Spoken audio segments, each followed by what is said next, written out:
Welcome back to మా ఇంటి వంటలు. ఇవాళ నేను దోశ ఎలా చేయాలో చూపిస్తాను.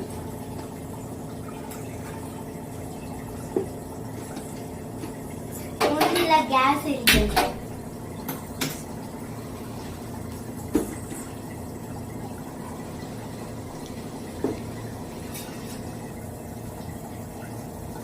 ఇప్పుడు నేను పొయ్యి వెలిగించాను. పెనం వేడెత్తాను.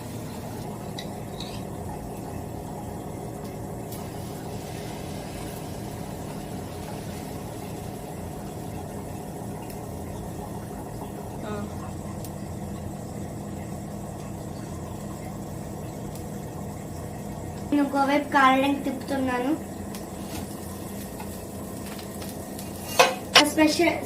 స్పైసీ దోశ రెడీ అయిపోయింది.